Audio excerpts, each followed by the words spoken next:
Hello guys, welcome back to another mini blog. আশা করি তোমরা সকলেই ভালো আছো। আমি ভীষণ ভালো আছি। নতুন একটা ব্লগে তোমাদের সকলকে ওয়েলকাম জানাই। মিনি ব্লগ বললাম, কিন্তু মিনি ব্লগের থেকে একটুখানি বেশি হয়ে গেছে, কারণ এটা সরস্বতী পুজোর ব্লগ।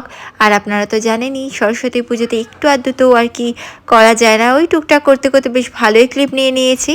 তো আমি সকাল সকাল উঠে পড়েছি, এখানটা একটু তাড়াতাড়ি উঠেছি, কারণ কাজবাজ অনেক রয়েছে। সমস্ত কাজ সেরে তারপরে আমাকে যেতে হবে তাড়াতাড়ি আমার বন্ধুর বাড়িতে। যারা যারা আমাকে ব্লগে ফলো করেন তারা জানবেন নিশ্চয়ই যে আমি প্রত্যেক বছরই আমার একটা বন্ধুর বাড়িতে পুজো হয়, সেখানেই যাই। তাই এই বছর আমি তাড়াতাড়ি উঠে পড়েছি। আর আগের দিনকার গিয়ে আমি আলপনা দিয়ে রেখে দিয়েছিলাম, তো কাজ খুব একটা বেশি ছিল না। আর এবারে বর্ষাও তাড়াতাড়ি আর কি চলে গেছিলো, আমার সাথে সাথেই একটুখানি পরেই চলে গেছিলো। তো সকাল সকাল বাসি কাজ সেরে আমি চলে গেছিলাম স্নানে, কারণ পুজোও দিতে হবে। পুজো টুজো দিয়ে তারপরে আবার ছেলেকে রেডি করতে হবে, যেটা আমার সব থেকে বড় টাস্ক। তো যাই হোক, আমি তাড়াতাড়ি আমার পুজো দিয়ে দিয়েছি। আর এই যে দেখুন, আমার পুজো দেওয়া প্রায় কমপ্লিট হয়ে গেছে। আপনারা কে কোথা থেকে আবার ব্লগটা দেখছেন সেটা আমাকে কমেন্ট সেকশনে অবশ্যই জানাবেন। আর যদি ভালো লেগে থাকে প্লিজ আমার চ্যানেলটা একটু সাবস্ক্রাইব করে দেবেন, ফ্রেন্ডস আর ফ্যামিলির সঙ্গে শেয়ার করে দেবেন।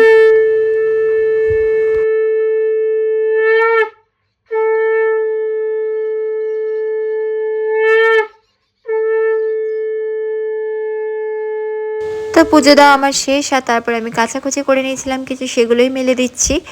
আর আজকে একটু লেটই হয়ে গেছিলাম। আগের দিন যেহেতু আমি বাসি কাজ কিছু, মানে যেগুলো বাসন মেজে রাখা বা ক্লিয়ার করা কিচেন, ওগুলো কিছু করে রাখিনি, তাই একটু দেরিই হয়ে গেছিলো। আর তারপরে আমি চা বানাতে চলে এসেছিলাম। চাটা বানিয়ে দাদাকে দিলাম, বাবাকে দিলাম, দিয়ে তারপর চলে এসেছিলাম আমার সোনার কাছে। আর এই যে দেখুন ও কী বলছে।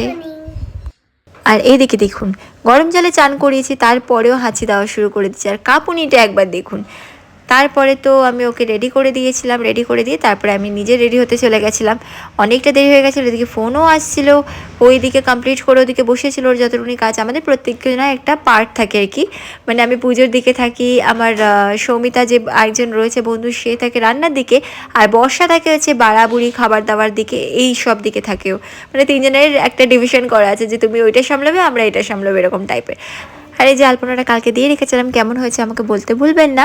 আর এখানে আমি টুকটুক করে সমস্ত জোগাড় করে নিয়েছি। বৃষ্টিকে বললাম একটু ভিডিওটা ধরে দে, কারণ একা একা না হয় না, আর অনেক কিছু ক্লিপ আমি নিতেই পারি না, যেহেতু একা একা পসিবল না নেওয়া যেগুলো। তো এদিকে বর্ষাও চলে এসেছিলো, বৃষ্টি চলে এসেছিলো, ওদেরকে দেখানো হয়নি। আর এদিকে সৌমিতাকেও দেখুন, খুবই মিষ্টি লাগছিলো সবাইকে। আর আমি তো বাবুকে ম্যাচিং করতে গিয়ে আমার শাড়িটা একটুখানি ডিসমিস হয়ে গেছে। তো যাই হোক, আর ইনি হলো আমার একটা বন্ধুর মা, সৌমিতার মা, ভীষণ মিষ্টি কাকিমা। তো তারপরে আমরা বেরিয়ে পড়ছিলাম একটু আমাদের পাড়ার প্যান্ডেল দেখতে। আর পাড়ার প্যান্ডেলে দেখি তখন আলপনা চলছে। আর এইবারে পাড়ার প্যান্ডেলটা আমার ভীষণই ভালো লেগেছে। ছোট্ট ছোট্ট কুড়ে ঘর, তারপরে হচ্ছে একটা ধানের গোলা করেছে, খুব মিষ্টি লাগছিল। আবার গ্রামের একটা পথ বানিয়েছে সুন্দর, সাইডে ফুল লাগিয়েছিল, বেশ ভালো লাগছিল। আর এসেই দেখলাম যে ডান্স। তারপরে এখানে তো বাবু বদমাইশি করতে ব্যস্ত। দেন আমাদের পুরোহিত মশাই চলে এসেছেন, এখানটায় পুজো শুরু হয়ে গেছে আমাদের। আর এইবারে আমরা সবাই মানে বাচ্চাদেরকে কোলে নিয়ে নিয়ে অঞ্জলি দিয়েছি। মানে ওরা অঞ্জলি দিতে পারে না, বাট এইবারে দেখি টুকটাক একটু বলেছে, জেরিও একটু বলেছে, বাবুও যতটা পেরেছে বলেছে, যেগুলো বুঝতে পারিনি সেগুলো বলেনি।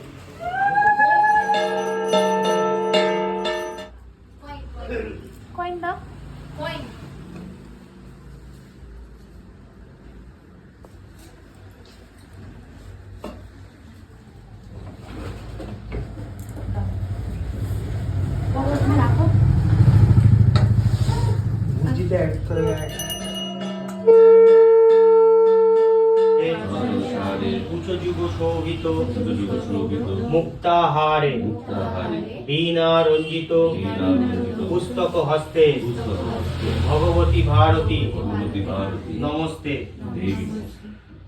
সর্বমঙ্গলা।